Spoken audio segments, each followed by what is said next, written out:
We hear a lot about U.S. Army recruiting. It's this giant, complex system, and it always seems to be in the news. But have you ever wondered how it actually works? Like day to day, on the ground? Well, we're about to dive deep into that, thanks to some really eye-opening research that gives us a look from the inside.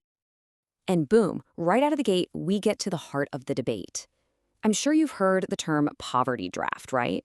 The idea that military recruiters are mainly targeting lower income neighborhoods. But then you look at this quote.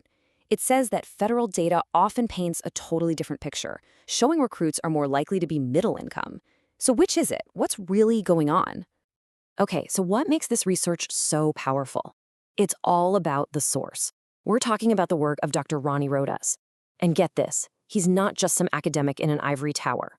He's a Ph.D., sure, but he also spent 3 years as a U.S. Army recruiter. He was in the system, on the front lines. So he's seen this whole thing from both sides, as the guy trying to make mission and as the researcher analyzing the data. That gives his work this absolutely unique and credible perspective. All right, so let's start with the basics. Section 1, the modern recruiting toolkits. How does the Army actually get people to sign up in today's all-volunteer force? What's in their playbook to meet these incredibly demanding goals? Well, no surprise here, a huge part of the answer is money. We're talking up to $50,000. That's right, the Army has been leaning heavily on some pretty massive financial incentives. You could get a sign-on bonus as high as $50K for certain jobs, or even just for being willing to ship out to basic training fast. That is a very powerful motivator, you gotta admit.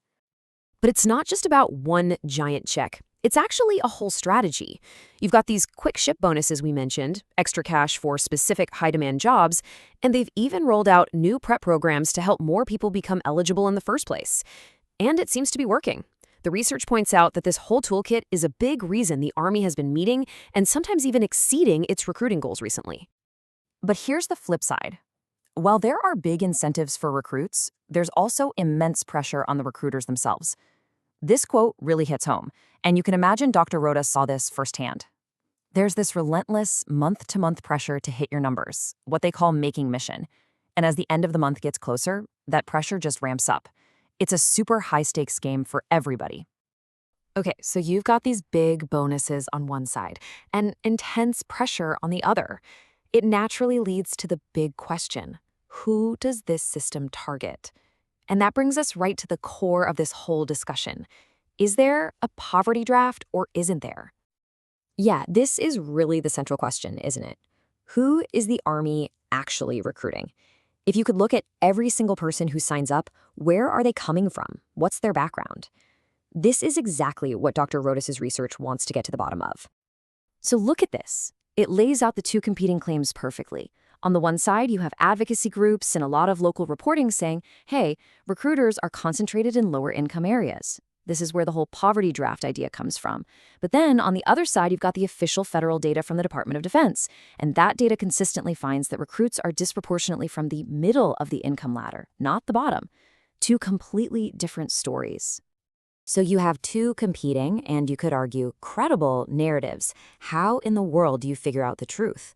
Well, this is where the research gets really interesting. It doesn't just highlight the conflict, it actually proposes a way to map out a final, data-driven answer. And the way it does that is by not just relying on one source of information. It's about looking at the whole picture. The research pulls from 5 different buckets: official government data, think tank analyses, news reports, advocacy group studies, and peer-reviewed academic work. By looking at all these different perspectives together, you can start to get a much clearer, more balanced view of what's really happening. And this is the key takeaway here. Dr. Rodas isn't just saying, let's talk about it more. He's proposing an actual empirical test. The idea is to stop the arguing and just look at the data. Let the evidence speak for itself. So how would this test work? It's actually a pretty elegant 3-step plan. First, you geocode all the recruiting stations.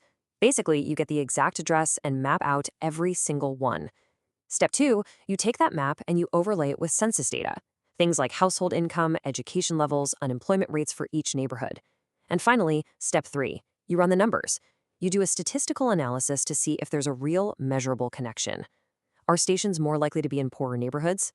This test could finally, definitively answer that question. Okay, but so what? Why does any of this matter? Why go through all this work? Well, as we're about to see, the stakes are actually incredibly high. Yeah, this is way more than just an academic debate. We're talking about fundamental things here, like public trust in the military. It's about making sure the process is fair for everyone, from where a recruiting station gets set up to which schools recruiters have access to.